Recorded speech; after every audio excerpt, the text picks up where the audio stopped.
Get your black butt out of my seat, young lady. Karen Donovan's diamond rings glinted as she yanked on Jasmine Johnson's shoulder, spilling hot chocolate across her physics textbook. The liquid soaked through pages of carefully written equations, blurring weeks of work. Economy is back there where you belong. Before we jump back in, tell us where you're tuning in from, and if this story touches you, make sure you're subscribed, because tomorrow, I've saved something extra special for you. 17-year-old Jasmine stood frozen in shock, clutching her dripping textbook as first-class passengers watched the confrontation unfold. Her NASA hoodie and worn jeans contrasted sharply with Karen's designer pantsuit and perfectly coiffed blonde hair. The woman's eyes narrowed with disdain as she gestured toward economy class. "This is my seat," Jasmine said quietly, reaching for her boarding pass. "1C, first class." "Don't be ridiculous," Karen laughed, loud enough for everyone to hear. "Look at you. Does anything about you say first class?" Her gaze raked over Jasmine's casual clothes, lingering on her scuffed sneakers with obvious disgust. "Stop playing games with fake boarding passes and move to your proper place." Phones emerged around them as passengers recognized the brewing confrontation. A college student named Tyler began recording, his TikTok already accumulating viewers. The hashtag airline drama was about to take on new meaning.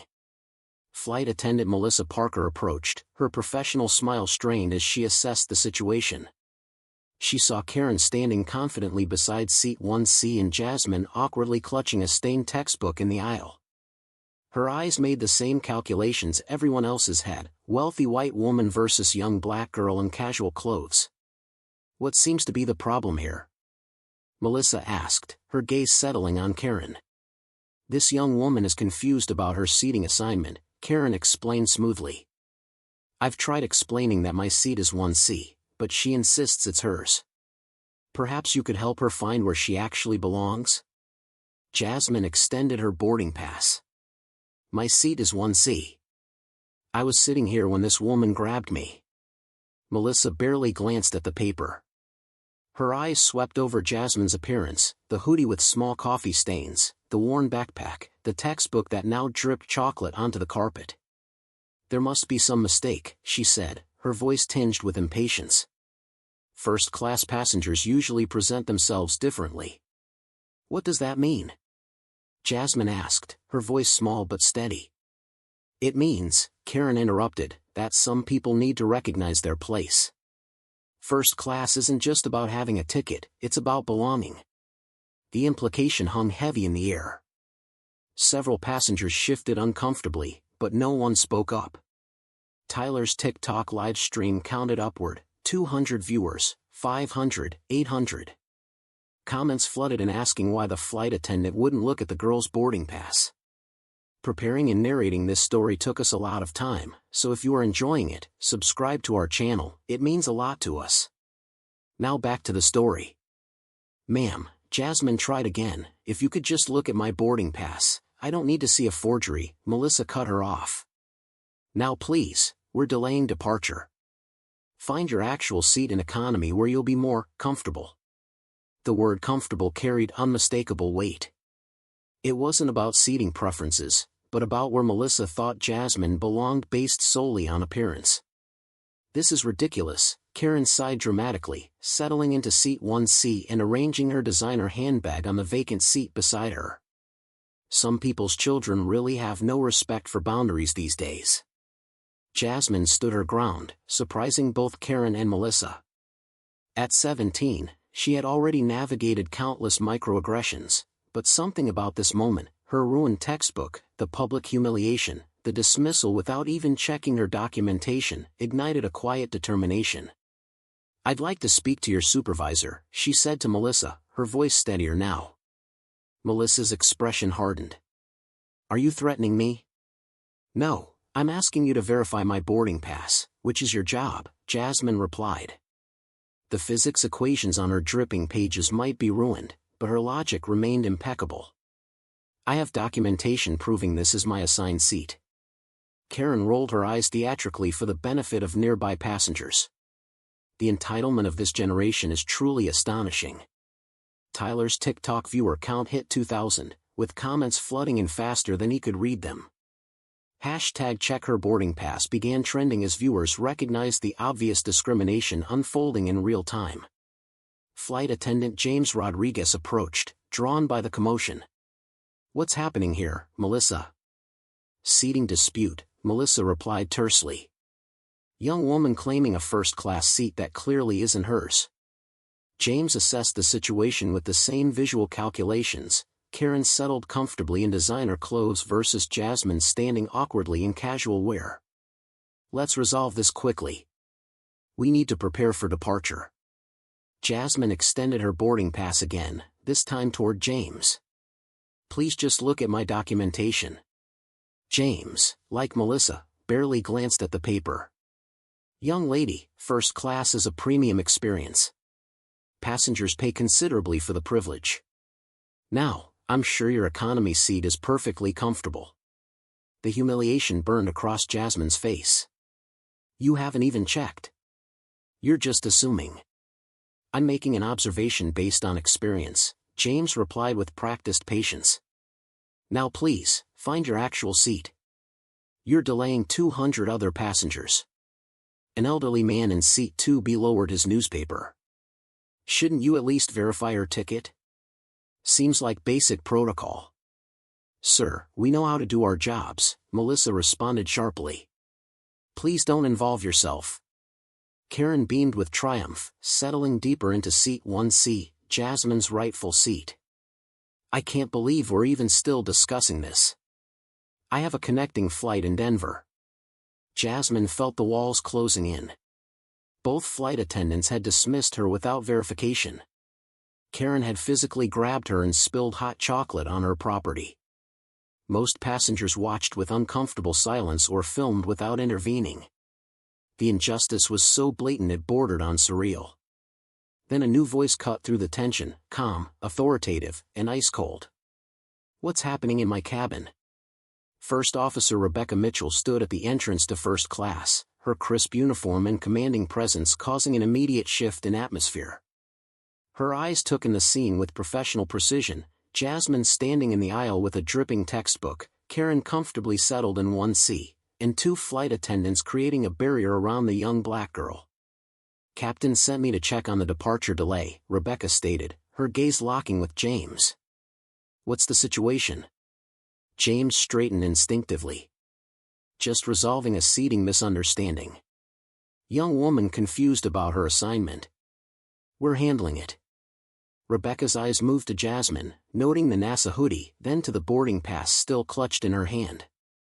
"May I see that, please?" For the first time since the confrontation began, someone actually looked at Jasmine's documentation. Rebecca studied the paper carefully, her expression unreadable. The entire cabin seemed to hold its breath. "This clearly shows seat 1C, first class," Rebecca stated. "What exactly is the confusion?" Melissa faltered. "Well, we assumed there must be a mistake, given." "Given what, exactly?" Rebecca's voice remained professional but carried a new edge that made both flight attendants straighten. "Given her appearance," Karen interjected boldly. "Look at her. She's obviously not first-class material. Probably printed that pass at home." Rebecca's eyes narrowed as she turned toward Karen. "And you are?" "Karen Donovan. Diamond Medallion member for 8 years. She flashed her elite status card like a shield. "I understand how these systems work, and sometimes they make mistakes. I'm simply trying to maintain the standards of the experience I've paid for." Rebecca nodded slowly, her expression giving nothing away. "Your boarding pass, please?" Karen blinked, momentarily thrown off balance. "What?" "Your boarding pass," Rebecca repeated. "If you're claiming this seat belongs to you, I need to see your documentation." Karen fumbled with her phone, pulling up her digital boarding pass. "Here. Seat 1C, just as I said." Rebecca examined the screen carefully. "This clearly shows seat 23E. Middle seat, economy class." The cabin went silent as the implications registered. Karen had attempted to steal a first-class seat by intimidating someone she assumed wouldn't belong there, someone she thought wouldn't be believed if she protested. There must be some mistake, Karen stammered, snatching her phone back. Let me check again. No mistake, Rebecca replied coolly. You're assigned to 23E. Economy class, middle seat. Karen's face flushed with anger and embarrassment. This is absurd. I've been Diamond Medallion for years. I never sit in economy. Today you do, Rebecca stated firmly. Unless you'd prefer not to fly with us at all. Tyler's TikTok live stream hit 5,000 viewers, the comments section exploding with gleeful anticipation of justice. Hashtag First Officer FTW began trending alongside hashtag Check the Boarding Pass. Furthermore, Rebecca continued, turning to Melissa and James, I'd like to understand why neither of you verified this passenger's documentation before attempting to remove her from her legitimate seat.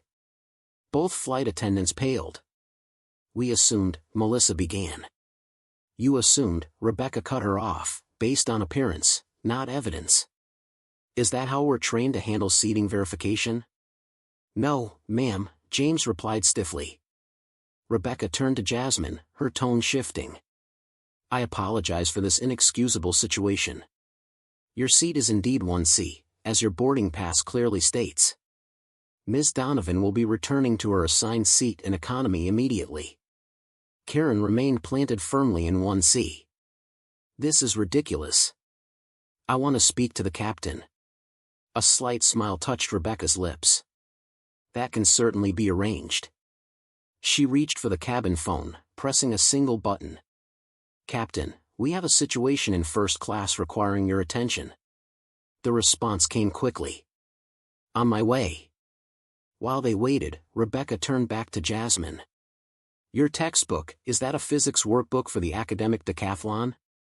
Surprised by the specific question, Jasmine nodded. AP Physics. The state competition is next week. Rebecca's expression softened slightly. Challenging material. I remember those competitions well. Karen scoffed. Are we really pretending this is about textbooks? This is about maintaining standards in premium cabins. I've earned my status. What you've earned, Rebecca replied sharply, is your assigned seat, 23E. Not someone else's first-class accommodation. Heavy footsteps approached from the cockpit as Captain Michael Johnson appeared at the entrance to first class. His commanding presence drew all eyes immediately, his pilot's uniform crisp and authoritative. He surveyed the scene with practiced calm, but his expression changed instantly when he saw Jasmine standing in the aisle. Jasmine? The confusion in his voice was evident. What's happening here? Why aren't you in your seat? The cabin fell completely silent as passengers processed the implications. Tyler's TikTok live stream exploded with new viewers, the comment section flooding with shocked emojis and predictions. Rebecca's eyes widened slightly, connecting dots that neither flight attendant had bothered to consider. Captain, you know this passenger? Captain Johnson's expression hardened as he looked from his daughter to the woman seated in 1C, then to his embarrassed crew members. Yes, First Officer Mitchell. This is my daughter, Jasmine Johnson, who happens to be assigned to seat 1C on my flight. The revelation hit the cabin like a thunderclap. Karen's confident demeanor crumbled instantly as she realized the magnitude of her miscalculation. She had physically grabbed, insulted, and attempted to displace the captain's daughter, all while being filmed by multiple passengers. I didn't know, Karen stammered. There was clearly a misunderstanding. The only misunderstanding, Captain Johnson replied, his voice dangerously controlled, is that you believed you could take what doesn't belong to you and that my crew would support that theft based on appearances. He turned to Melissa and James, both now visibly uncomfortable. Neither of you bothered to verify my daughter's documentation? Sir, we didn't know she was your, James began. That's precisely the point, Captain Johnson cut him off. It shouldn't matter who she is or who she's related to. Every passenger deserves the same verification process, the same respect, and the same adherence to protocol. Jasmine stood silently, her ruined physics textbook still dripping. The public vindication brought no joy, only a familiar weariness. This wasn't her first experience with discrimination, merely the first time she had her father and 200 witnesses present for it. Captain Johnson turned to his daughter with concern. "Are you all right, Jasmine?" "My physics notes are ruined," she replied quietly. "I had all my competition prep in there." The captain's eyes moved to the chocolate-soaked textbook, then to Karen, still defiantly seated in 1C. His decision was immediate and final. "Ms. Donovan, you have exactly 30 seconds to vacate my daughter's seat and return to your assigned placement in economy. After that, you'll be escorted from this aircraft and placed on our no-fly list for assault and disruptive behavior." Karen's entitlement finally cracked under the weight of consequence. "You can't do that. I'm a Diamond Medallion member." 25 seconds, Captain Johnson replied evenly. Karen gathered her belongings hastily, her previous confidence replaced by simmering resentment. "This is completely unprofessional. Using your position to give special treatment to your family. My daughter purchased her ticket legitimately, as her documentation proves, documentation my crew never bothered to verify," Captain Johnson replied. "The only special treatment happening today was your assumption that you deserved what belongs to someone else." As Karen vacated the seat, Captain Johnson turned to his crew members. "Melissa, James, I'll need to see you both in the cockpit after takeoff." Both flight attendants nodded stiffly, understanding that serious conversations about protocol and bias were imminent. Tyler's TikTok live stream had surpassed 10,000 viewers, many commenting that this was the most satisfying display of justice they'd ever witnessed in real time.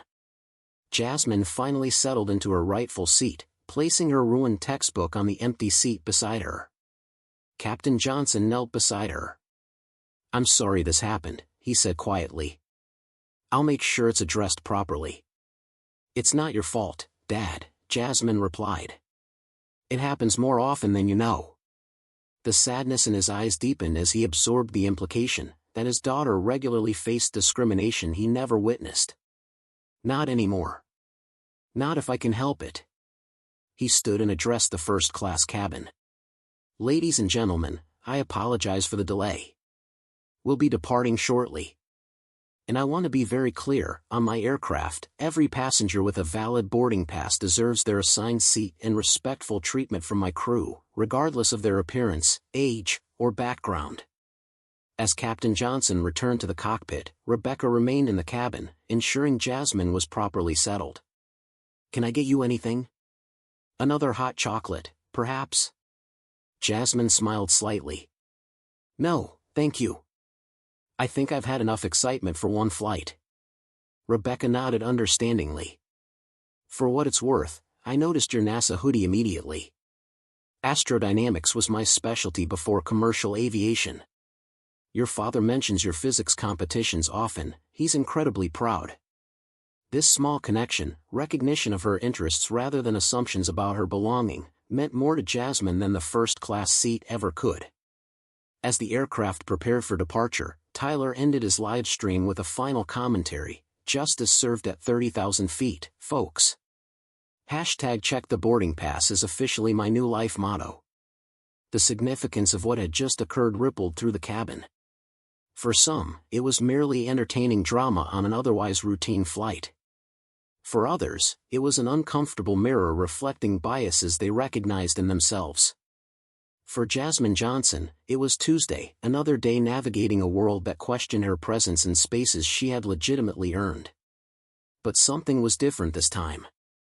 As the engines roared to life and the aircraft pushed back from the gate, Jasmine knew this incident wouldn't be dismissed or forgotten. The public nature of the confrontation, her father's position, and the viral documentation ensured that real consequences would follow. Sometimes justice arrives unexpectedly, even at 30,000 feet, when the person you've discriminated against turns out to be the daughter of the man flying the plane. As the aircraft reached cruising altitude, Captain Johnson remained in the cockpit, his hands steady on the controls despite the storm brewing inside him. First Officer Rebecca Mitchell monitored systems beside him, respecting his silence until they were well established at 36,000 feet. "Michael," she finally said, "I had no idea that was Jasmine." The crew's behavior was completely unprofessional. Captain Johnson nodded slowly. What bothers me most isn't that it happened to my daughter. It's that it happened at all. He adjusted a dial with practiced precision. If Jasmine hadn't been my child, if she'd just been another young black passenger, what would have happened? We both know, Rebecca replied quietly. She would have been forced into economy despite having a valid first-class ticket. The harsh reality hung in the air between them. Michael Johnson had been flying commercial aircraft for 23 years. As one of only 93 black captains in a major U.S. airline, less than 3% of all commercial pilots, he'd navigated discrimination throughout his career. But watching it happen to his daughter struck deeper than any personal experience. I need you to handle the aircraft for a few minutes, he said, setting the autopilot. It's time I had a conversation with our crew. In the main cabin, Melissa and James exchanged nervous glances. Word had spread throughout the aircraft about what happened in first class. Passengers were whispering, some openly discussing the discrimination they'd witnessed. Tyler's TikTok had surpassed 50,000 views, with thousands of comments demanding accountability. We were just following protocol, James muttered. How are we supposed to know she was the captain's daughter? Melissa shook her head. That's exactly the problem. We shouldn't have treated her differently regardless of who her father is. The realization came too late. They had made assumptions based on appearance rather than checking documentation, a fundamental violation of airline policy and basic human decency. In first class, Jasmine carefully separated the soggy pages of her physics textbook, trying to salvage what she could of her competition notes. The elderly gentleman from 2B approached, offering a packet of tissues. Might help with the drying, he said kindly. I'm Dr. Howard Chen, retired physics professor from MIT. Jasmine accepted the tissues with a grateful smile. Thank you, Dr. Chen. I'm Jasmine Johnson. I heard, he replied, gesturing toward the cockpit. Your father flies a good aircraft. I've been traveling this route monthly for years. He glanced at her textbook. AP Physics, Preparing for a competition? State finals next week, Jasmine explained. I was reviewing quantum mechanics and thermodynamics when. She gestured to the chocolate-stained pages. Dr. Chen's eyes lit up. Quantum mechanics? At your age? Impressive. He studied the equations visible on the least damaged pages. You know, I have some experience in that area. Perhaps I could help you reconstruct your notes. For the first time since boarding, Jasmine felt a genuine smile forming. That would be amazing, Dr. Chen. In economy class, Karen Donovan seated in her middle seat, wedged between a businessman typing furiously on his laptop and a mother with a fussy infant. The contrast between this cramped space and the first-class seat she'd attempted to steal could not have been starker. Absolutely ridiculous, she muttered to no one in particular. Do you know I've been Diamond Medallion for 8 years? This is how they treat their most loyal customers. The businessman beside her glanced up from his laptop. I saw the TikTok. You took someone else's seat and then complained when you got caught. Karen's face flushed. You don't understand the situation. I understand exactly what happened, he replied coolly. You saw a young black girl in first class and decided she didn't belong there. Classic racial profiling, with a delicious twist of karma when she turned out to be the captain's daughter.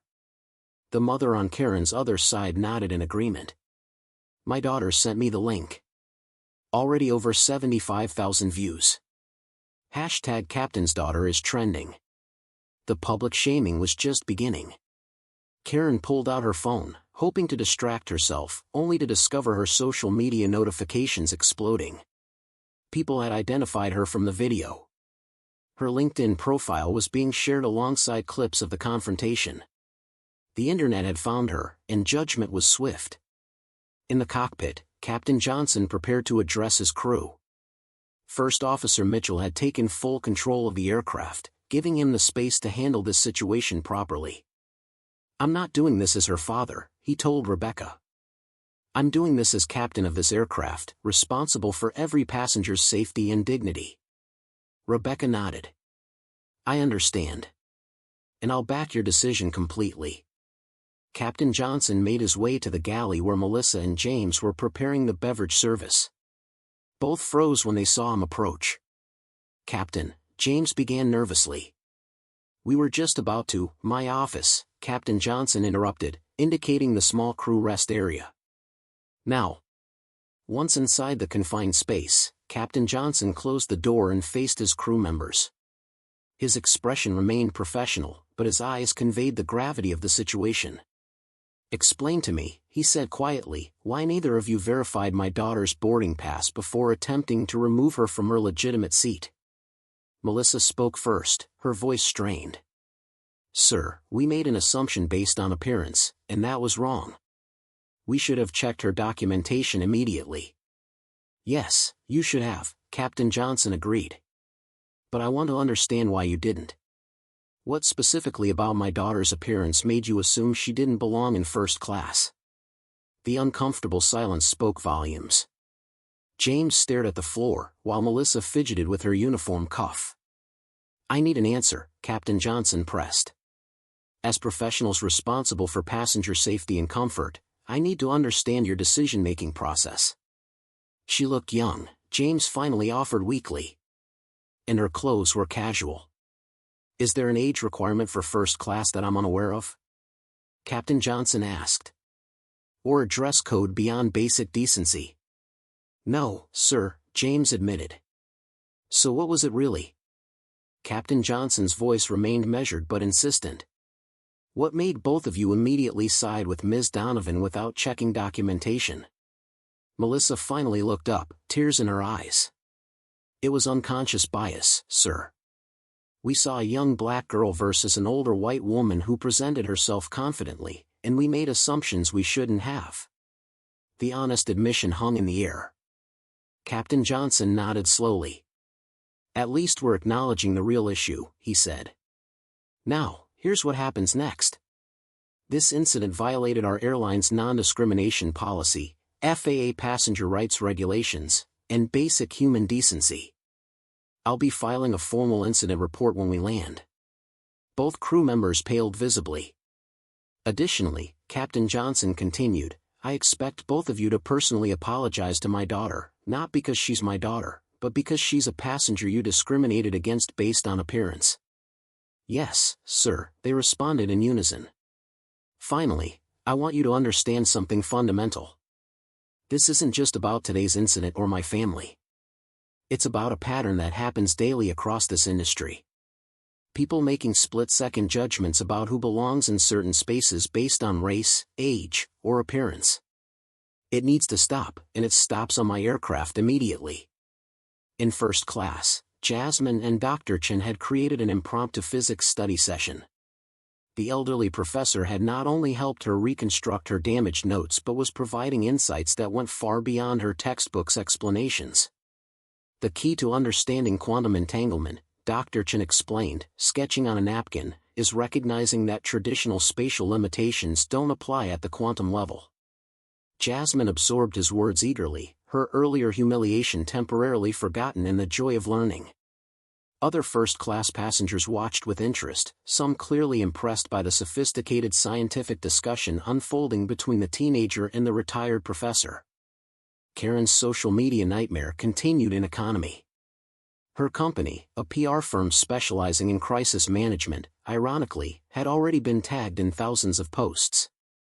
Hashtag Karen in economy and hashtag first-class-fra were gaining traction alongside the video clips. Her phone buzzed with a text from her supervisor, we need to talk about the viral video. Call immediately. The contrast between the two passengers' experiences couldn't have been starker, one finding unexpected mentorship and connection, the other facing the consequences of her prejudice in real time. As Captain Johnson returned to the cockpit, First Officer Mitchell gave him a questioning look. How did it go? About as expected, he replied, resuming his position. They acknowledged the bias but needed to be pushed to name it directly. Rebecca nodded understanding. Will you file for disciplinary action? I have to, Michael replied. Not as Jasmine's father, but as captain responsible for passenger safety and dignity. If they discriminated against my daughter, they've likely done it to countless others who didn't have the protection of my position. The aircraft continued its journey westward, the drama in the cabin temporarily settled but far from resolved. In first class, Melissa approached Jasmine with visible discomfort, aware that nearby passengers were watching and recording. Miss Johnson, she began stiffly. I need to apologize for my behavior earlier. I made assumptions based on your appearance rather than verifying your documentation. That was unprofessional and wrong. Jasmine looked up from her physics discussion with Dr. Chen. Thank you for acknowledging that. I hope next time you'll check someone's boarding pass before trying to remove them from their seat. The measured response, neither angry nor overly forgiving, reflected a maturity beyond Jasmine's 17 years. She had navigated these situations before and understood that performative apologies often came without genuine understanding. Dr. Chen observed the interaction with the wisdom of his years. When Melissa departed, he commented quietly, "You handled that with remarkable grace, young lady." Jasmine shrugged. Practice makes perfect, I guess. The sadness underlying her casual response wasn't lost on Dr. Chen. It shouldn't require practice for a young person to handle discrimination with grace. No, Jasmine agreed. But that's the world we live in. Perhaps, Dr. Chen replied thoughtfully. But it's not the world we have to accept. As the aircraft began its initial descent into Denver, Captain Johnson made an unusual announcement. Ladies and gentlemen, this is your captain speaking. We'll be landing in Denver in approximately 20 minutes. Local time is 2:15 p.m., and weather conditions are clear with light winds. Before we begin our descent procedures, I want to address something that happened on our aircraft today. The cabin fell silent. Airline captains rarely addressed non-operational matters. Earlier, a passenger with a valid first-class ticket was challenged about her legitimacy and nearly displaced from her assigned seat based solely on assumptions about her appearance. This behavior violates our airline's core values and my personal standards as your captain. In economy, Karen sank lower in her seat as nearby passengers turned to stare. On my aircraft, Captain Johnson continued, every passenger deserves respect and fair treatment regardless of their age, race, gender, or appearance. Documentation, not assumptions, determines your seating assignment. I apologize to anyone who witnessed this incident and felt uncomfortable or unsafe. I assure you appropriate measures are being taken to address what occurred. The professional address, delivered in Captain Johnson's steady pilot's cadence, resonated throughout the cabin. Many passengers nodded in agreement. Some applauded briefly. In economy, several people deliberately turned to stare at Karen, whose face burned with humiliation. In first class, Jasmine listened to her father's words with complex emotions. Pride in his professionalism and integrity mixed with the familiar weariness of being a teachable moment in someone else's education about bias. As the aircraft descended through 10,000 feet, Tyler's TikTok had surpassed 200,000 views. The hashtags #CaptainsDaughter and #CheckTheBoardingPass were trending nationally. What had begun as a routine flight had transformed into a viral moment highlighting how quickly assumptions about belonging could override basic verification processes. Upon landing in Denver, Captain Johnson emerged from the cockpit to stand at the exit, personally thanking passengers as they deplaned, a courtesy he often extended, particularly on difficult flights. When Donovan approached the exit, he maintained his professional demeanor. "Thank you for flying with us today, Ms. Donovan." Karen paused, clearly uncomfortable. "Captain, I want you to know I'm not the person depicted in that video. I've never discriminated against anyone in my life." Captain Johnson's expression remained neutral. "Ms. Donovan, I'm not interested in who you claim to be. I'm concerned with your actions on my aircraft today. Actions that were recorded, witnessed by hundreds, and violated our policies." "But I'm Diamond Medallion," she insisted, as though her status should shield her from consequences. "Your status doesn't exempt you from treating other passengers with basic human dignity," Captain Johnson replied evenly. "My advice? Use this as an opportunity for growth rather than denial. Karen hurried past, her face flushed. Behind her, a long line of passengers had witnessed the exchange, many nodding in approval at the captain's measured response. When Jasmine approached the exit with Dr. Chen, Captain Johnson's professional demeanor softened slightly. "Good flight, Miss Johnson?" he asked, maintaining their usual public formality despite the day's events. "Educational," Jasmine replied with a small smile. Dr. Chen here was explaining quantum entanglement. "Did you know particles can affect each other instantaneously across any distance?" Michael Johnson smiled at the elderly professor. "Thank you for looking out for my daughter, sir." "The pleasure was entirely mine, Captain," Dr. Chen replied warmly. "You have an extraordinary young woman here. MIT would be fortunate to have her when the time comes." As they stepped into the jet bridge, Jasmine paused. "Dad, you didn't have to make that announcement." "Yes, I did," Captain Johnson replied quietly.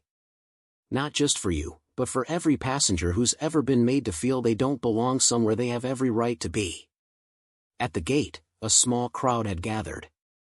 Among them stood a woman in an airline management uniform, her expression grave. "Captain Johnson? I'm Regional Director Sandra Martinez. We need to discuss today's incident immediately." Captain Johnson nodded calmly. "Of course. Though I should mention that my daughter needs to make her connecting flight to San Jose for her physics competition." Director Martinez turned to Jasmine with newfound interest. "You're the young lady from the incident? The physics student?" "Yes, ma'am," Jasmine replied politely. "Your connecting flight to San Jose has been upgraded to first class," Director Martinez informed her. "And we've assigned a customer service representative to escort you directly to your gate." The special treatment made Jasmine uncomfortable. "That's really not necessary. I can find my way. It's our airline's policy to provide extra assistance when a passenger has experienced discrimination on our flights," Director Martinez explained, though everyone understood the extraordinary response had more to do with damage control than standard protocol. As Jasmine prepared to depart with her escort, Captain Johnson embraced her briefly. "Call me when you land. And Jasmine? Don't let today's incident distract you from your competition. You've worked too hard." "I won't, Dad," she promised, though they both knew such experiences accumulated in ways that couldn't be simply compartmentalized. In the terminal, Tyler's TikTok had surpassed 500,000 views. Local news stations were already running stories about discrimination at 30,000 feet and pilot's daughter racially profiled. What had begun as a routine flight had transformed into a national conversation about who belongs in premium spaces and how quickly assumptions can override verification procedures. Director Martinez led Captain Johnson and First Officer Mitchell to a private conference room where several airline executives waited, some joining virtually from headquarters. The grim expressions confirmed what Captain Johnson already suspected: this wasn't just an incident report meeting. This was crisis management. "The video has gone viral," one executive explained, displaying social media metrics on a large screen. "Over 500,000 views across platforms. Major news networks have picked it up. We need to get ahead of this immediately." Captain Johnson listened as they outlined their damage control strategy: public statements, possible compensations for witnesses, rapid disciplinary review for the crew members involved. When they finished, he spoke deliberately. "With respect, this approach addresses the symptoms, not the disease. This incident happened because our crew made assumptions based on race and age instead of following basic verification procedures. How many similar incidents occur daily without a captain's daughter or viral video to force accountability?" The uncomfortable silence confirmed his suspicions. This wasn't an isolated incident but a symptom of deeper systemic issues. "I've been flying for this airline for 23 years, Captain Johnson continued. In that time, I've witnessed countless passengers questioned about their presence in first class or airport lounges based solely on appearance. It happens so routinely that many crew members don't even recognize they're doing it." Director Martinez nodded slowly. "What would you suggest, Captain?" "Comprehensive bias training for all customer-facing staff. Anonymous testing programs to identify and address discrimination patterns. Clear consequences for violations. And most importantly, a cultural shift that values verification over assumption. The executives exchanged glances, clearly calculating the costs against the potential PR disaster unfolding in real time on social media. Implementation would require significant resources, one executive noted cautiously. And what's the cost of doing nothing? Captain Johnson challenged. How many viral videos and discrimination lawsuits before those resources seem like a bargain? First Officer Mitchell spoke up for the first time. If I may add, this isn't just about PR or legal liability. It's about our stated values as an airline. Either we believe in treating all passengers with dignity and respect, or we don't. There's no middle ground. As the meeting continued, Jasmine made her way to her connecting flight, escorted by a nervous customer service representative who clearly understood the significance of her assignment. "I'm so sorry about what happened earlier," the representative offered. "I assure you, that's not who we are as an airline." Jasmine considered pointing out that it literally was who they were, or at least who some of their employees were, but decided against it. At 17, she'd already learned to choose her battles carefully. "Thank you for the escort," she said instead. "Though I'm perfectly capable of finding gate B23 on my own." The representative smiled nervously. "Company protocol. After an incident, we provide extra assistance." Funny how the extra assistance comes after the discrimination, not before, Jasmine observed quietly. The representative had no response for that truth. At gate B23, Jasmine found another surprise waiting, Dr. Chen sitting comfortably with his briefcase. "We meet again," he said warmly. "It seems we share the same destination." "You're headed to San Jose too?" Jasmine asked, genuinely pleased to see the kind professor again. "Indeed. I'm judging the state physics competition," Dr. Chen explained with a twinkle in his eye. "Which means I probably shouldn't be helping you prepare, but I've always believed knowledge should be freely shared." For the first time that day, Jasmine laughed genuinely. "Well, that explains why your quantum explanations were so much clearer than my textbook." As they waited to board their connecting flight, Dr. Chen regarded her thoughtfully. "You know, in physics, we study how particles navigate obstacles, how light bends around objects, how electrons tunnel through barriers. Perhaps people are not so different." "How so?" Jasmine asked. "The best ones find ways through, around, or over the barriers placed in their path," Dr. Chen replied. "They don't let obstacles define their trajectory. Just as you didn't today." As Jasmine considered his words, her phone buzzed with a text from her father. "The meeting is still ongoing, but changes are coming. Real ones. Fly safe, and remember, you belong wherever your boarding pass takes you." The connecting flight to San Jose moved through clear skies, a smooth journey in stark contrast to the turbulent events of the morning. Jasmine and Dr. Chen continued their impromptu physics tutorial, their shared passion for science creating a bridge across generations.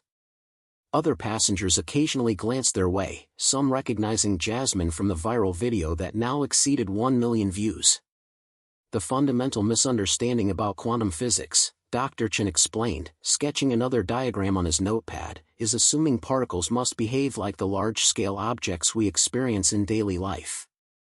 Jasmine nodded, absorbing his insights. "Just like people make assumptions about others based on their limited experiences." Dr. Chen smiled appreciatively. "An apt analogy. In both quantum physics and human interaction, observation changes the outcome. The biases we bring to our observations fundamentally alter what we perceive." Their conversation paused as the flight attendant approached. Unlike the crew on the previous flight, this young man made eye contact with Jasmine directly, his manner respectful and professional. "Ms. Johnson? The captain asked me to deliver this personally." He handed her an envelope embossed with the airline's logo. Inside, Jasmine found a handwritten note. "Ms. Johnson, news travels fast in our industry. I want to personally apologize for your experience today. No passenger should ever be made to feel unwelcome in any cabin of my aircraft. I've instructed my crew to ensure your journey with us is exemplary. Captain Elizabeth Reyes. The gesture, sincere and unprompted, caught Jasmine by surprise. She hadn't expected this level of accountability from someone uninvolved in the original incident. "What's that?" Dr. Chen inquired gently. "A note from the captain," Jasmine explained, passing it to him. "Apparently, everyone knows what happened." Dr. Chen read the note thoughtfully. Acknowledgement is the first step toward change. This captain recognizes that what happened wasn't just about you personally, but about a systemic issue requiring immediate correction. Meanwhile, at Denver International Airport, Captain Michael Johnson's meeting with airline executives had evolved from damage control to system redesign. What began as crisis management had transformed into an opportunity for institutional reformation.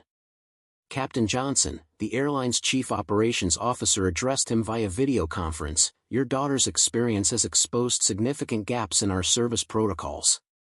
We can't undo what happened, but we can ensure it never happens again." Michael nodded, his expression remaining professional despite his personal connection to the incident. "That's precisely what I want to discuss. This isn't about my daughter. It's about every passenger who's ever been judged based on appearance rather than documentation." The COO nodded solemnly. "We've reviewed the social media footage.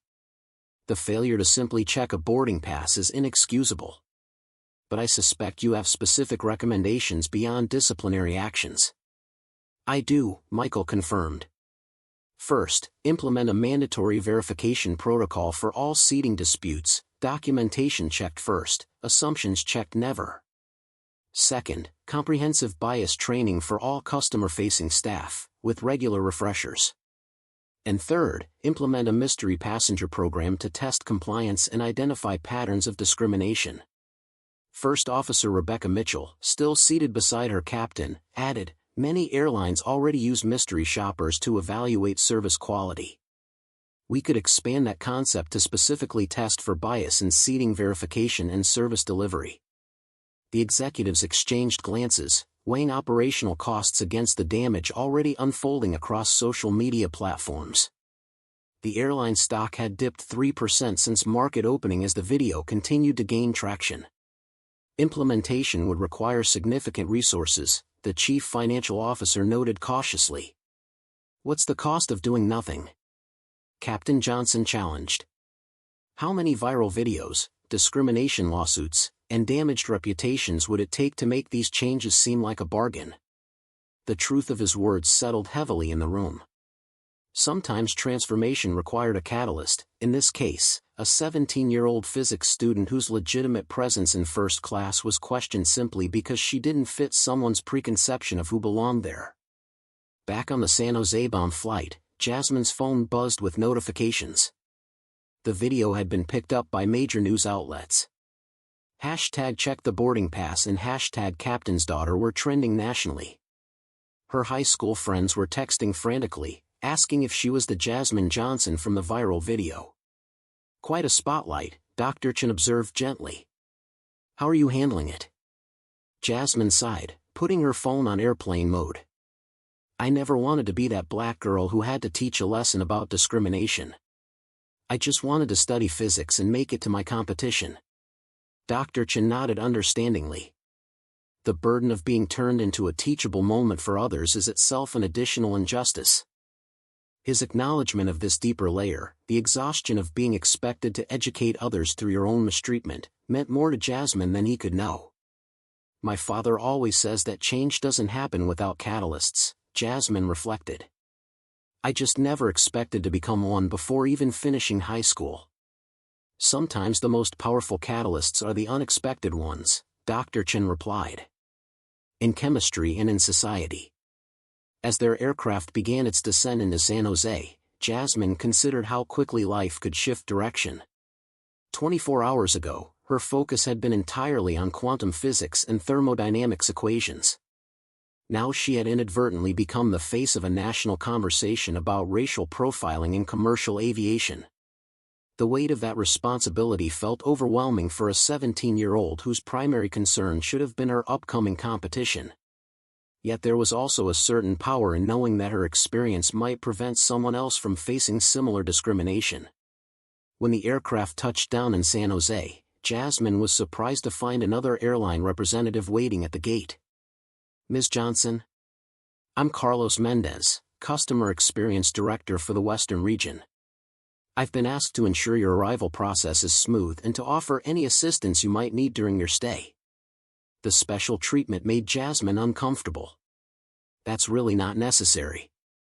I'm just here for a physics competition." "I understand," Carlos replied kindly. "But after what happened today, our airline wants to make absolutely certain that the remainder of your journey is positive." As they walked through the terminal, Carlos explained that the airline had arranged for transportation to Jasmine's hotel and would cover any expenses related to replacing her damaged physics materials. "Your father is a highly respected captain in our company," Carlos added. "But more importantly, no passenger should ever experience what you did today." Dr. Chen, walking alongside them, nodded approvingly. "It appears your catalyst is already accelerating reactions." In Denver, Karen Donovan faced a different reception. As she attempted to board her connecting flight, a gate agent stopped her. "Ms. Donovan? I need to speak with you privately before boarding." Karen followed the agent to a small office where a serious-looking woman in a management uniform waited. "Ms. Donovan, I'm Regional Director Martinez. We need to discuss the incident on your previous flight." Karen's face flushed. "That video doesn't tell the whole story. I simply made a mistake about my seat assignment." Director Martinez's expression remained neutral. "Our investigation indicates you physically grabbed another passenger, damaged her property, and used racially charged language. These actions violate our conditions of carriage." "But I'm Diamond Medallion," Karen protested. "I've been loyal to this airline for years. Your status doesn't exempt you from treating other passengers with basic human dignity," Director Martinez replied, echoing Captain Johnson's earlier words. "Given the severity of the incident, we're suspending your flying privileges pending a full investigation." The consequence, swift and significant, reflected the airline's growing understanding that maintaining standards required more than apologies, it required accountability. "You can't be serious," Karen stammered. "Over a seating misunderstanding?" "This wasn't a misunderstanding," Director Martinez corrected firmly. "This was a deliberate attempt to displace another passenger from her legitimate seat, accompanied by discriminatory behavior. There's a significant difference." As Karen absorbed the implications of her suspended status, her phone buzzed with another text from her supervisor: "Crisis management meeting tomorrow morning. Board members concerned about viral video. Prepare explanation for your actions." The professional consequences were just beginning. In San Jose, Jasmine checked into her hotel, still processing the day's events.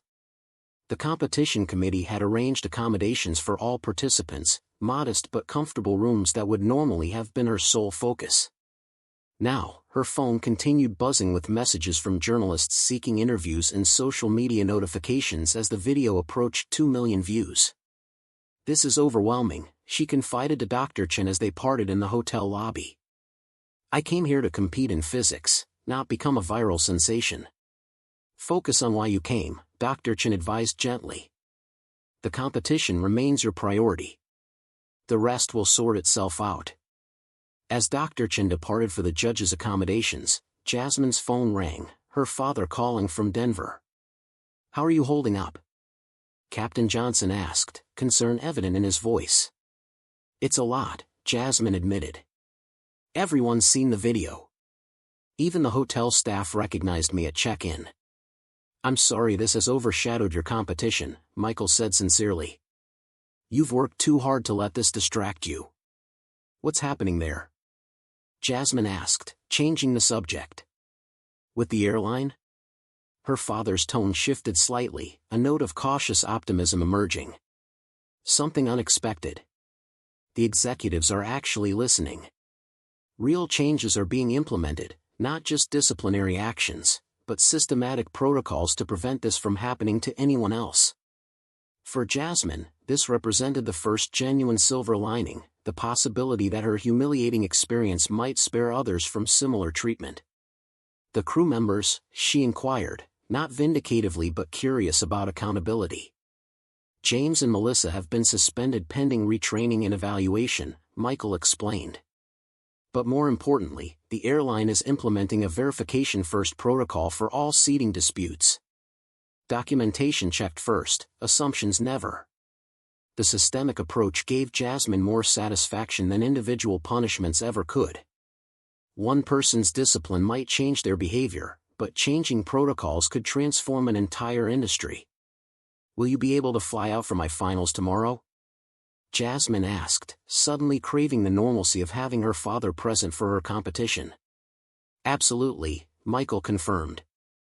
"I've arranged a schedule swap. I'll be there in the front row, just like always."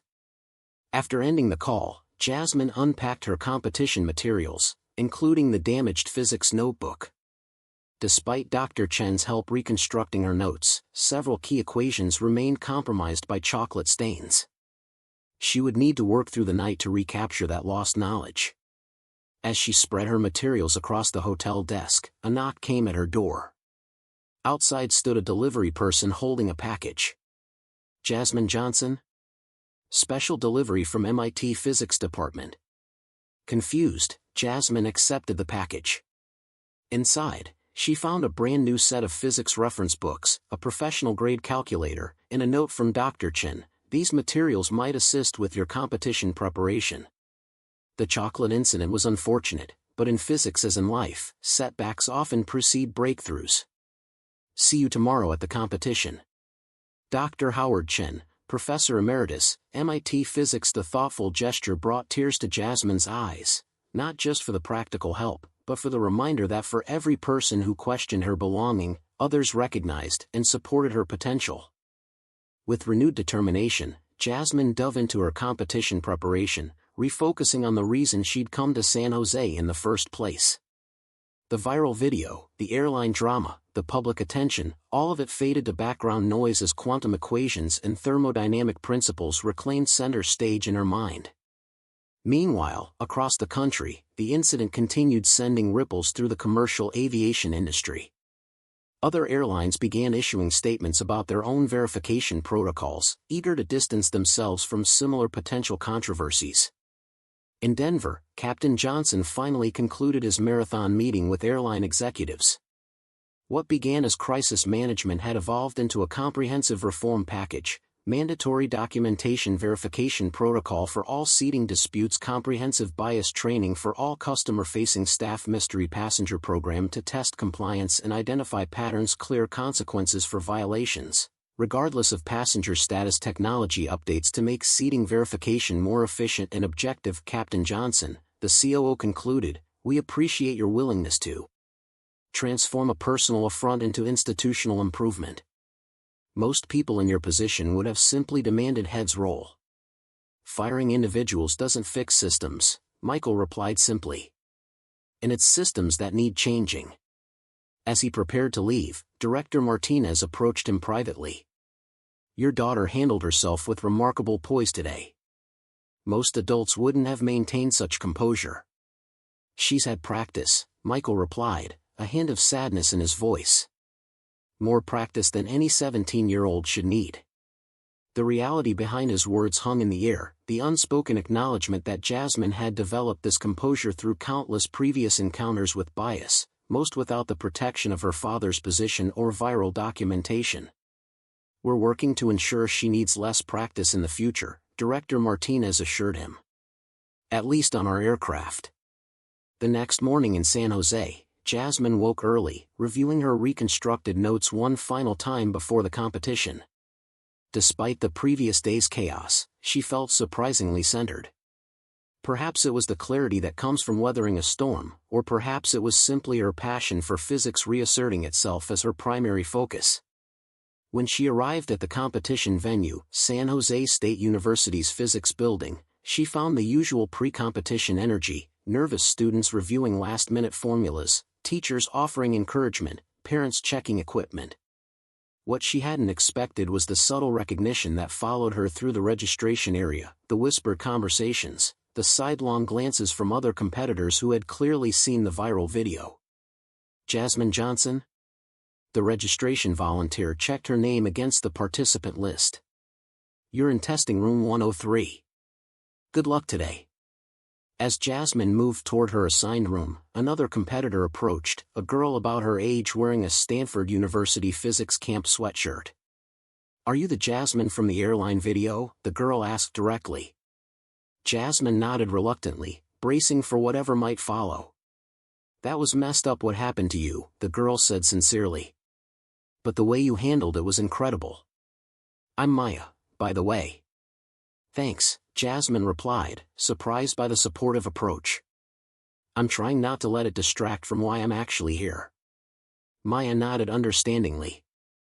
Quantum mechanics waits for no viral video, right? Good luck in there. Maybe we can compare answers afterward?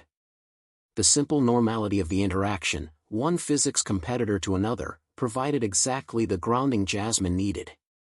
This was her world, where equations and theories mattered more than viral fame or social media commentary.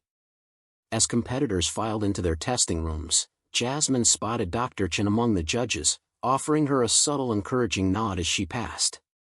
Her father hadn't arrived yet, likely still in transit from Denver, but knowing he would be there for the finals provided additional motivation. Inside room 103, the testing environment was exactly what she'd prepared for: individual desks with calculators, scratch paper, and the sealed examination packets. No cell phones, no distractions, no viral videos, just pure physics for the next 3 hours. As the proctor distributed the sealed packets, Jasmine felt the familiar calm of academic focus settling over her. For the first time in 24 hours, she wasn't the girl from the viral video or the captain's daughter. She was simply Jasmine Johnson, physics competitor, her belonging in this space established not by anyone's assumptions but by her own knowledge and preparation. You may open your packets, now, the proctor announced. Jasmine broke the seal on her examination packet, revealing the first question: an electron is confined to a one-dimensional box with impenetrable walls. Derive the energy levels and wave functions for this system. As her pencil moved across the page, the events of the previous day receded completely from her consciousness. Quantum wave functions and probability distributions filled her mind, pushing aside viral statistics and social media commentary. In this moment, physics wasn't just her academic focus, it was her sanctuary. 3 hours later, Jasmine emerged from the examination room feeling cautiously confident. The questions had been challenging but fair, and despite her disrupted preparation, she believed she'd performed well. As competitors spilled into the hallway, comparing answers and debating solutions, she spotted her father waiting patiently by the exit doors. Captain Michael Johnson stood in casual clothes rather than his uniform, just a dad supporting his daughter, not the airline captain whose position had inadvertently amplified yesterday's incident. The normalcy of his presence was exactly what Jasmine needed. How did it go? He asked simply as she approached. Better than expected, Jasmine replied with genuine relief. Especially considering everything. They walked together toward the cafeteria where competitors and families gathered between the morning examinations and afternoon practical demonstrations. As they entered, Jasmine became aware of curious glances and whispered conversations following their progress through the room. Her viral moment had clearly reached this community as well. This is weird, she confided quietly to her father. Being recognized everywhere. Focus on why we're here, Michael advised gently. The rest is just noise. As they found a table, Dr. Chen approached with 2 other judges. Captain Johnson, a pleasure to meet you in person. Your daughter demonstrates remarkable poise both in physics and in challenging social situations. The latter she's had too much practice with, Michael replied candidly.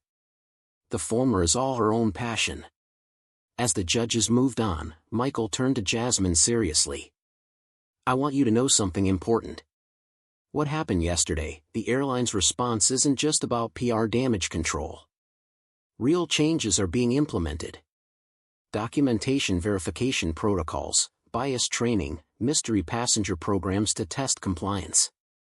For Jasmine, this represented something significant, the possibility that her humiliating experience might prevent similar incidents for others. That actually helps. Knowing something good might come from it. Something already has, Michael assured her. The airline announced this morning that all staff will undergo mandatory verification protocol training. Other carriers are following suit. Your experience is literally changing industry standards. Before Jasmine could respond, Maya approached their table, her expression excited. Jasmine. The quantum tunnel in question, did you use the time-independent Schrödinger equation or the WKB approximation? Just like that, physics reclaimed center stage. As the two competitors launched into an animated discussion of quantum mechanics, Captain Johnson watched with quiet pride. Despite everything that had happened, his daughter had managed to refocus on her passion, refusing to let one discriminatory incident define her experience. This, perhaps, was the most important lesson emerging from yesterday's viral moment, the reminder that while discrimination attempts to define and limit others based on appearance, true character is revealed in how we respond to such limitations. Jasmine had chosen to acknowledge the injustice while refusing to let it derail her purpose. As afternoon approached and competitors prepared for the practical demonstration phase, Jasmine excused herself to review her notes one final time. Walking through the quiet university hallway, she passed a wall of photos featuring previous competition winners, faces representing decades of physics excellence. Pausing before the display, Jasmine noticed something striking, the increasing diversity among recent winners. Where early decades showed predominantly white male faces, recent years revealed a tapestry of gender and racial representation.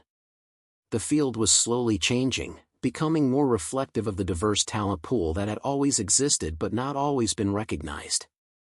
Noticing the pattern? Dr. Chen asked, appearing beside her.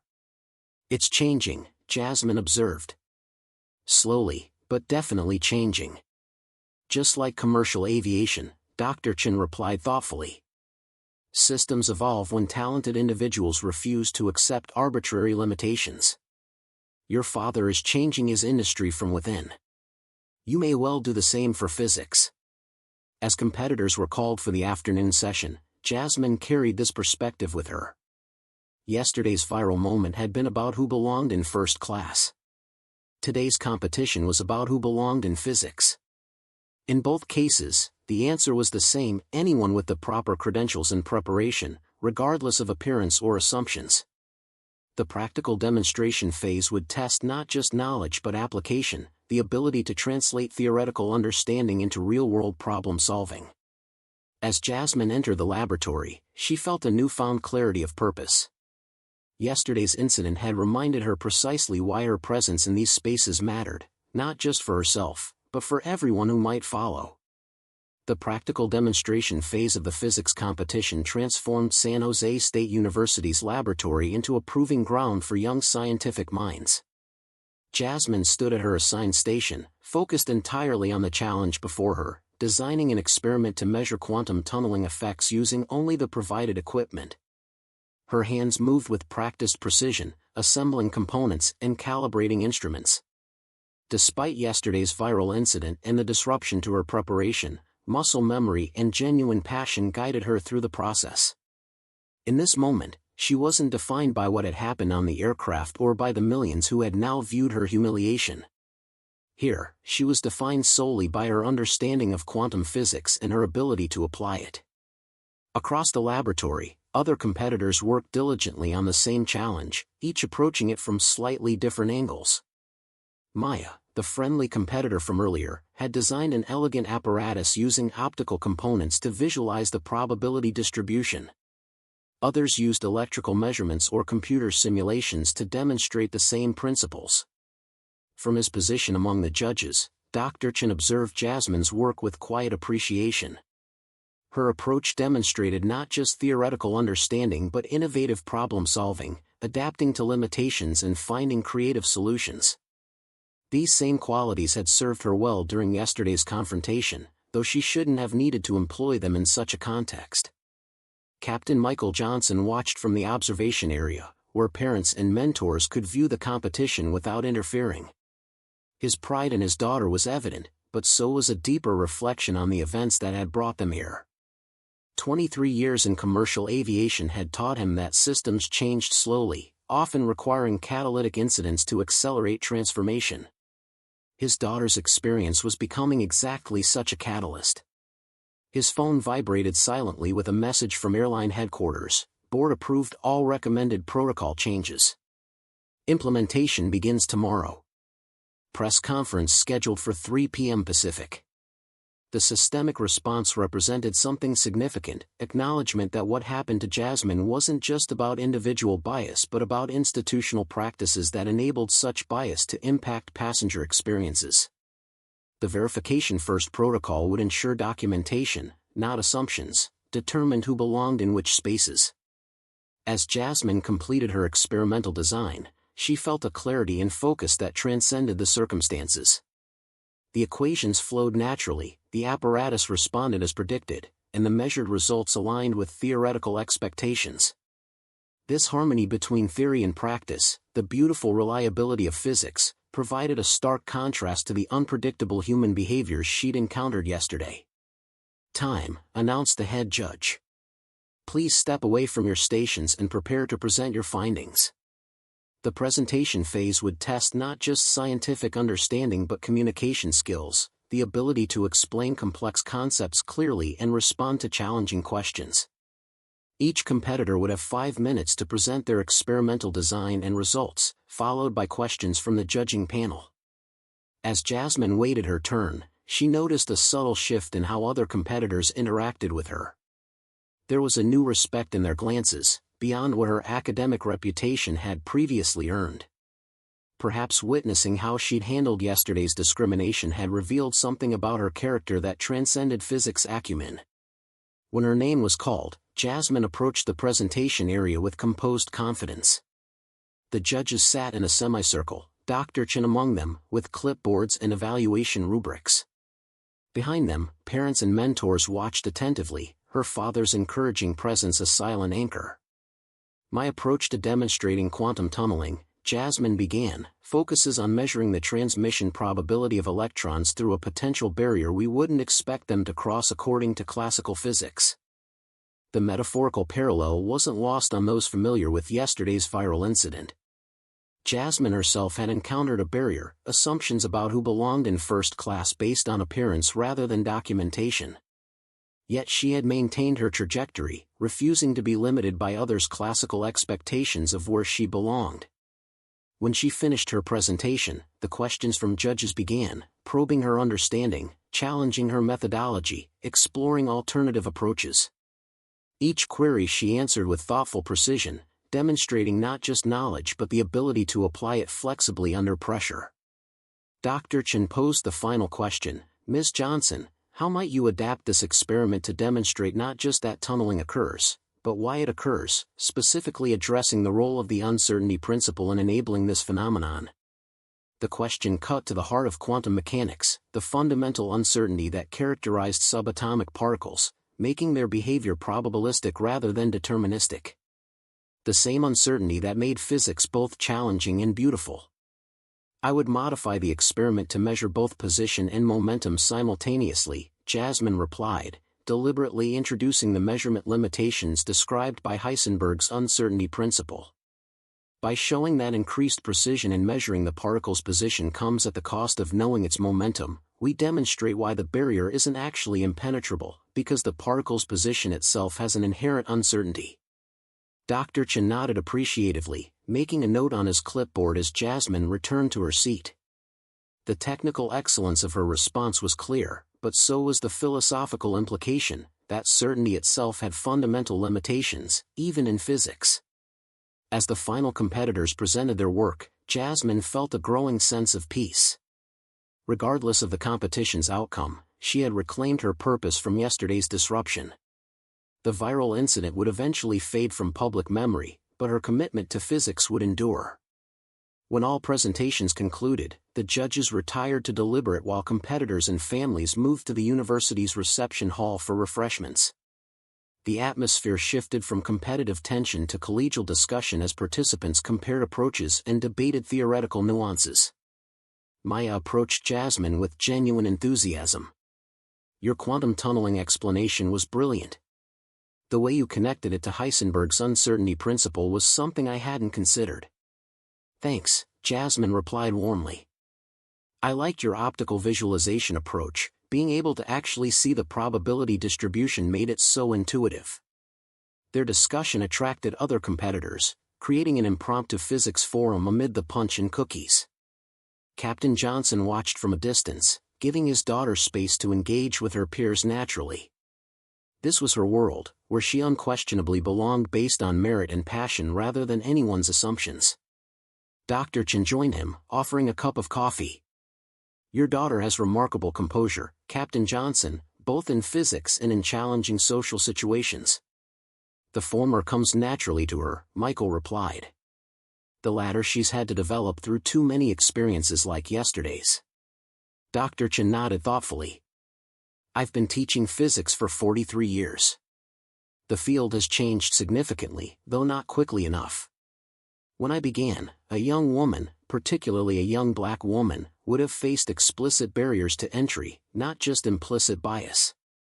Progress measured in generations doesn't help much when your child faces discrimination today," Michael observed. "True," Dr. Chen acknowledged.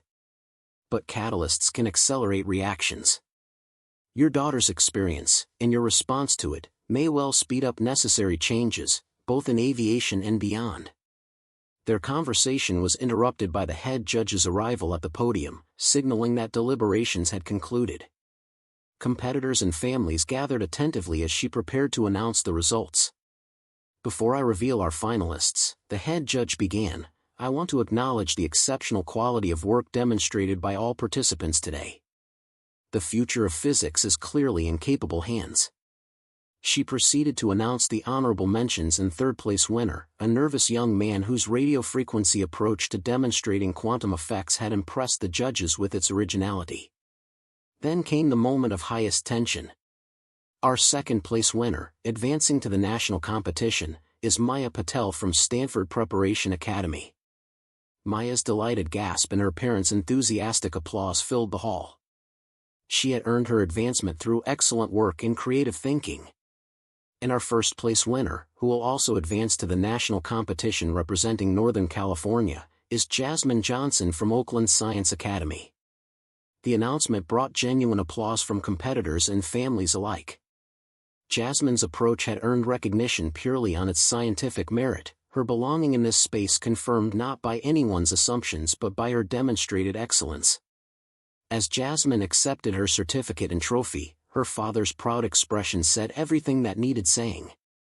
This moment, earned through preparation, knowledge, and perseverance, represented exactly why they had refused to let yesterday's discrimination derail her purpose. The awards ceremony concluded with photographs and congratulations. As competitors and families began departing, a university staff member approached Captain Johnson with an unexpected message.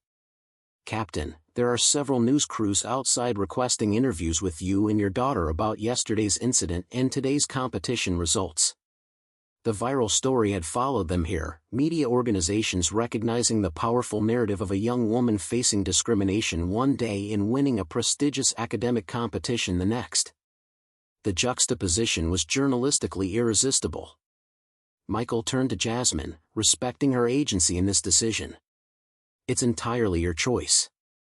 You don't owe them any explanation or story." Jasmine considered the situation thoughtfully.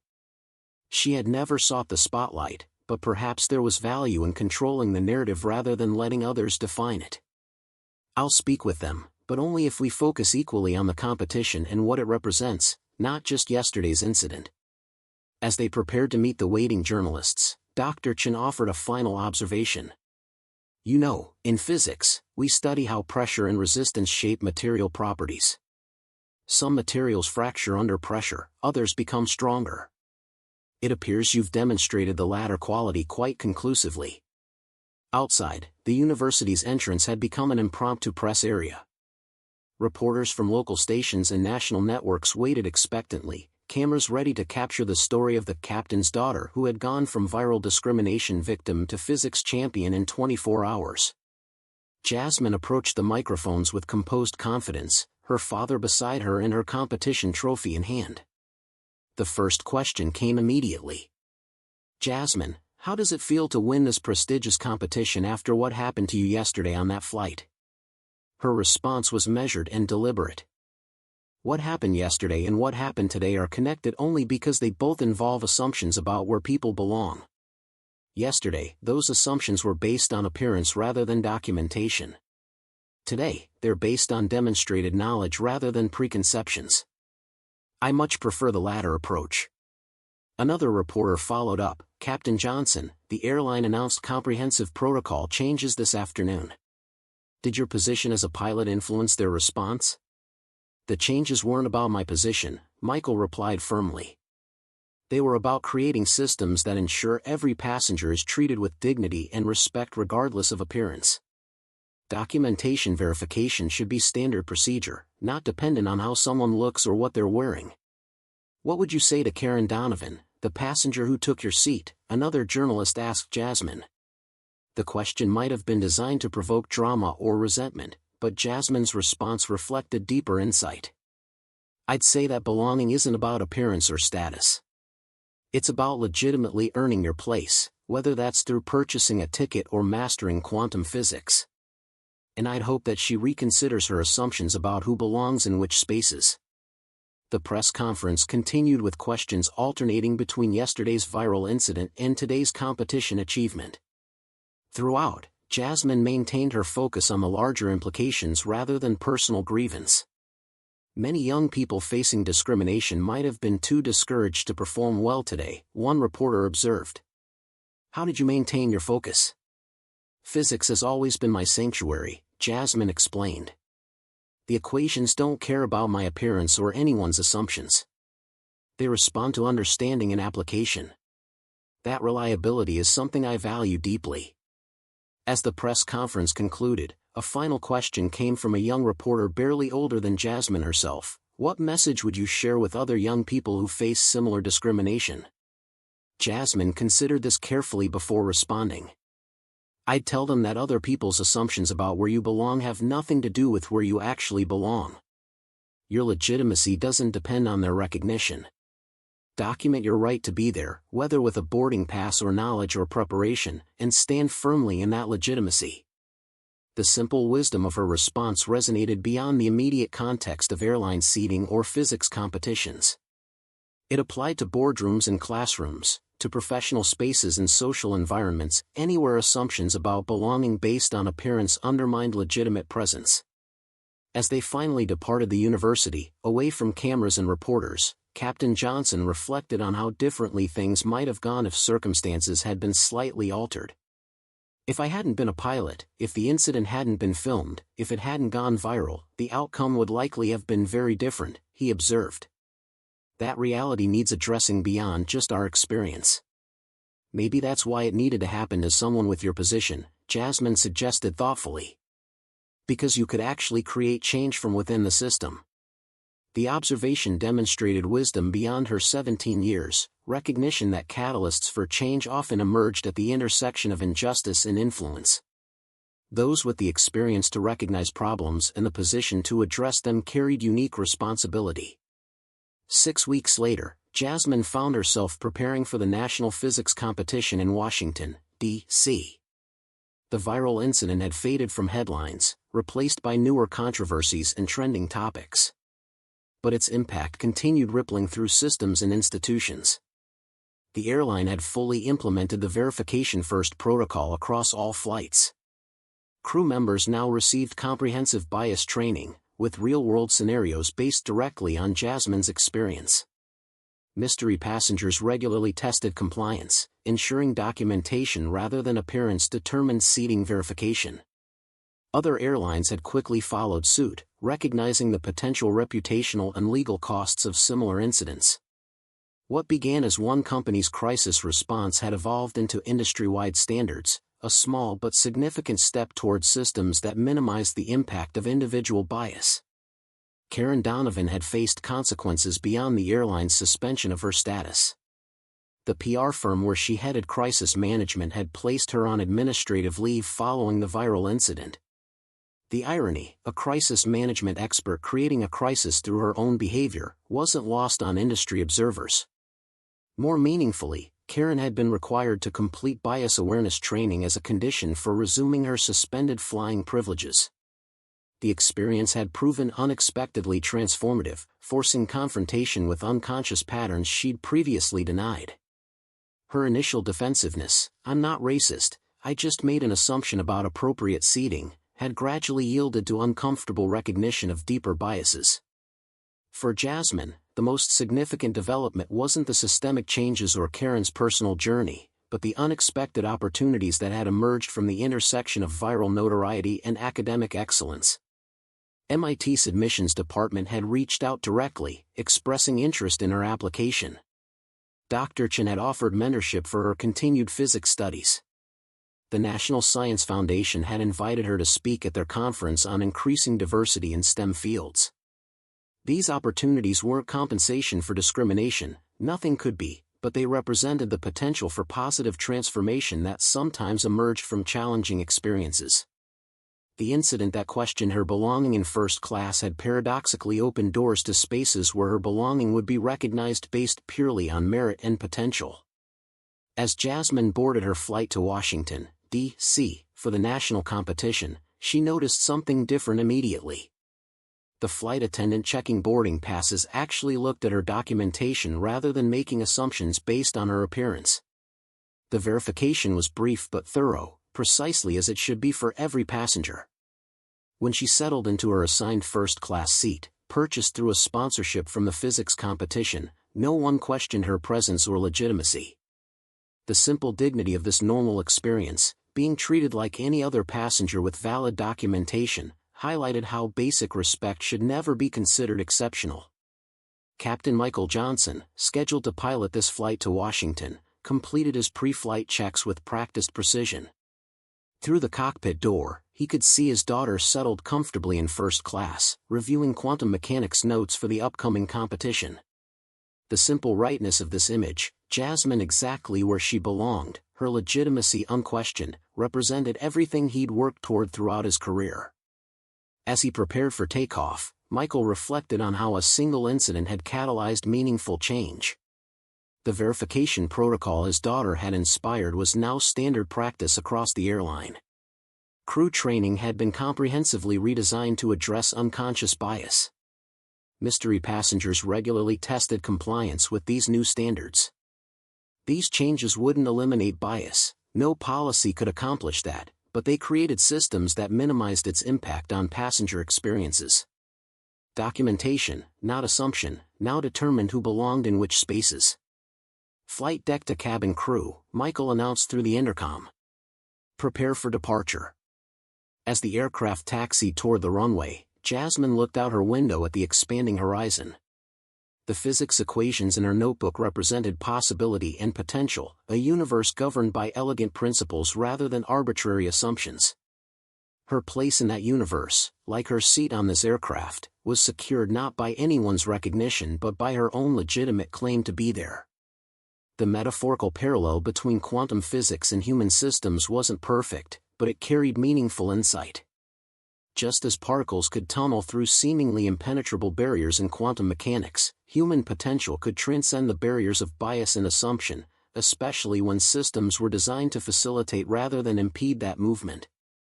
The aircraft accelerated down the runway and lifted into clear skies, carrying Jasmine toward her national competition and whatever opportunities lay beyond. Her journey had become something more than personal, a catalyst for changes that would benefit countless passengers who would never know her name or story. Sometimes transformation required precisely the right elements coming together at precisely the right moment, a discriminatory incident, documentation of that incident, the position to influence systems, and the willingness to prioritize change over retribution. Jasmine and her father had provided all these elements, transforming a moment of injustice into a movement toward more equitable systems. As the aircraft reached cruising altitude, Captain Johnson's voice came over the intercom, "Ladies and gentlemen, this is your captain speaking. We've reached our cruising altitude of 35,000 feet and expect smooth conditions all the way to Washington, D.C. On behalf of myself and the entire crew, I want to thank you for flying with us today. The standard announcement carried deeper significance for those who understood its context, a commitment to ensuring every passenger with valid documentation received the same professional service, regardless of appearance or assumption. It wasn't revolutionary to expect such basic dignity, but systems sometimes required revolution to deliver what should have been standard all along. Jasmine closed her physics notebook, confident in her preparation for the national competition. Whatever the outcome there, she had already contributed to something significant, a small but meaningful improvement in how systems treated the humans within them. Not through seeking viral fame or demanding special treatment, but by simply standing firmly in her legitimate right to be exactly where her documentation said she belonged. As Washington, D.C. appeared on the horizon, Jasmine reflected on how differently things might have unfolded had she simply accepted displacement from her assigned seat. The individual injustice would have gone unaddressed, and the systemic changes might never have been implemented. Standing up for legitimate belonging, even when doing so was uncomfortable or confrontational, sometimes created ripples that benefited countless others. The aircraft began its initial descent, carrying not just passengers but the promise of systems slightly more equitable than they had been before, all because one young woman refused to accept displacement from a space where she legitimately belonged. Up next, you've got two more standout stories right on your screen. If this one hit the mark, you won't want to pass these up. Just click and check them out. And don't forget to subscribe and turn on the notification bell so you don't miss any upload from us.